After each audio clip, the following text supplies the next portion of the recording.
Question number 39, ये question already मैंने question लिया है, ऐसा टाइप का क्वेश्चन। बस उस क्वेश्चन में ये था कि रिपीटेशन अलाउ नहीं था और यहाँ पे रिपीटेशन अलाउ है, बस ये डिफरेंस है। बट ये इसके साथ साथ और भी 3 क्वेश्चन दिए इसके इवेंट्स, ये इवेंट कैसे सॉल्व करते हैं ये क्वेश्चन मैं आपको बताता हूँ। देखिए, a 2 digit number is to be form, वापस से 2 डिजिट नंबर बनाना है। डिजिट्स आपके पास दिया 0 1 2 3 4, बहुत आसान है इसको बनाना। तो सैंपल स्पेस हम बनाते हैं, पहले मैं डिजिट ले लेता हूँ 0 1 2 3 4। तो चलो बेटा, यहाँ पे 2 डिजिट का नंबर, मैं तो 0 से तो स्टार्ट करूंगा नहीं, 1 से स्टार्ट करूंगा। तो 1 0 1 2, देखिए 1 0 के बाद रिपीटेशन क्या बोला उन्होंने, अलाउ बोला है ना, repetition of the digit allowed, मतलब 1 1, अगर मैं 1 ले रहा हूं तो मैं 1 1 लिख सकता हूँ। 1 0 हो गया तो 1 1 भी यूज कर सकता हूं मैं, ठीक है। 1 0 हो गया तो 1 1, उसके बाद 1 2 1 3 एंड 1 4, क्लियर है। 1 के साथ हो गया, now 2, so 2 0 2 1 2 2 2 3 and 2 4, now 3 0 3 1 3 2 3 3 and 3 4, now 4 0 4 1 4 2 4 3 and 4 4। देखिए ये आपके बने सैंपल स्पेस। अब इसका सैंपल पॉइंट कौन होगा, n of S is equal to 1 2 3 4 5 5 10 15 20, मतलब कितना होगा टोटल 20। तो ये हो गया इसका सैंपल पॉइंट, जो कि हमें यूज होगा प्रोबेबिलिटी निकालने के लिए। इसमें प्रोबेबिलिटी निकालना है, find the probability that the number so form. आपको 3 इवेंट दिया है, इसके इवेंट के प्रोबेबिलिटी आपको फाइंड आउट करना है। तो पहला जो इवेंट है वो दिया है, क्या दिया बेटा, पहला जो इवेंट है प्राइम नंबर। प्राइम नंबर का मतलब सीधा सीधा होता है कि ऐसे नंबर जो सिर्फ खुद के डिजिट्स में आते हैं, राइट, वो किसी खुद के टेबल्स में आते हैं, वो किसी और के टेबल में नहीं आएंगे। जैसे जैसे अगर मैंने आपको बोला 3, तो 3 सिर्फ खुद के टेबल में आता है और किसी के टेबल में नहीं आएगा। 11 खुद के टेबल में आएगा। 7 सिर्फ 7 के टेबल में आता है और किसी के टेबल में नहीं आता। तो ऐसे नंबर पहचानना है जो प्राइम नंबर इसके अंदर अवेलेबल है। तो चलिए कौन सा नंबर है, मैं इसको इवेंट ए बोल देता हूँ। तो ए इज इक्वल्स टू, देखिए पहला नंबर 11 जो खुद के टेबल में आते हैं, उसके बाद 13, नौ, उसके बाद 14 आता है, 20 आता है, 21 23 और 7 में आता है, 22 भी आता है, 23 आपका प्राइम नंबर हो गया। 23 के बाद 24 आता है, 30 आता है, 31 भी आपका प्राइम नंबर हो गया। 32 भी आता है, 33 भी आता है, 34 भी आता है, 40 भी आता है, 41 भी आपका प्राइम नंबर है ना बच्चों। बचपन से हम सीखते आ रहे हैं प्राइम नंबर क्या होता है, तो मुझे ज़्यादा कुछ बताने की जरूरत नहीं, बल्कि मैं बता रहा हूँ, बट आप सॉल्व करते रहिए साथ साथ। 41 42 प्राइम नंबर नहीं है, 43 इज अ प्राइम नंबर, सो 43। तो आपको कितने नंबर्स मिले ऐसे, 1 2 3 4 5 6। सो एन ऑफ ए कितना हो गया बेटा, एन ऑफ ए हो गया 6। सो पी ऑफ ए कितना हो जाएगा, N of A upon N of S, right. और एन ऑफ ए कितना है 6 upon N of S, S कितना है, एन ऑफ एस है 20।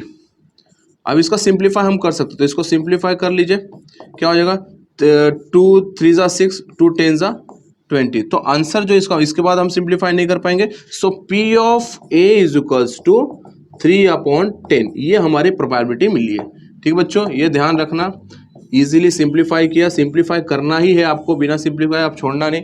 जो भी सिंप्लीफाइड होता है उसको सिंप्लीफाई करो। सो पहला जो इवेंट दिया है, इवेंट ए, इसका जो प्रोबेबिलिटी है वो probability 3/10। Now what is the second one, तो सेकंड वन भी देख लेते हैं हम लोग। सेकंड वन क्या है, देखिए मल्टीपल ऑफ 4, मतलब जो 4 के टेबल में आना चाहिए, ऐसे ढूंढना है आपको। तो इवेंट बी में इसको बोल देता हूँ, इवेंट बी। तो चलिए 4 के टेबल में 4 8 12, डायरेक्ट 12 से स्टार्ट करेंगे, राइट।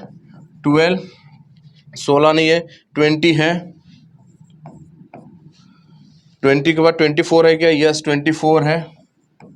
उसके बाद 28 है क्या, 28 नहीं है। 32 है क्या, यस 32 है ना। 32 सीधा 4 का टेबल पढ़ो। 32 के बाद 36 नहीं है। 40 है, यस 40 है। 40 के बाद 44 है क्या, यस 44 है। मतलब आपको मिल चुका है मल्टीपल 4 बेटा, 1 2 3 4 5 6। तो एन ऑफ बी कितना हो जाएगा, N of B is equal to same 6, जो यहाँ पे मिला सेम ये भी मिला है। So P of B is equal to same मिलेगा आपको, N of B upon N of S. So ये भी हो जाएगा 6/20। तो इसका आंसर भी सेम आ जाएगा 3/10, right. So P of B का भी आंसर है 3/10, इसका प्रोबेबिलिटी आपको मिला 3/10। सो ये भी क्लियर हो गया बेटा आपका, है ना, ये भी क्लियर हो गया। बहुत रसगुल्ला चैप्टर है, फटाफट इसको सॉल्व करना है आपको। और लास्ट वन जो है, थर्ड इवेंट जो दिया है, वो थर्ड इवेंट है मल्टीपल ऑफ 11, मतलब जो 11 के मल्टीपल में आता है। तो 11 22 33 एंड 44 यही आएंगे। तो सी इज इक्वल्स टू, इसको सी मान लिया, तो यहाँ पे लिखिए 11, 22, 33 एंड 44।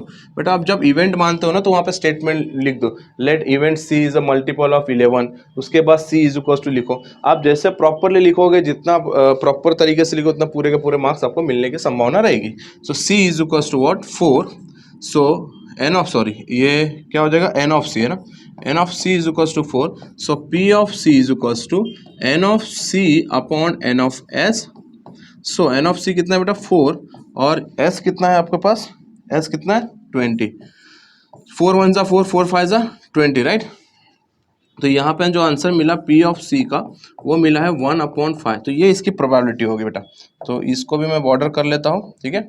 सो देखिए आपके पास 3 इवेंट थे और तीनों की प्रोबेबिलिटी आपके सामने है। कुछ खास हमने किया क्या, कुछ भी नहीं खास किया, सिर्फ यहाँ पे देखा वो पहला क्वेश्चन भी सेम डिजिट्स दिया था आपको, बट वहाँ पे कंडीशन था कि रिपीटेशन नॉट अलाउ है, मतलब ये 11, 22, 33 ये नहीं आ सकता था, बट यहाँ पे रिपीटेशन अलाउ बोला है, इसलिए ये इन्वॉल्व हो गए 11, 22, 33 एंड 44 ये आ चुके।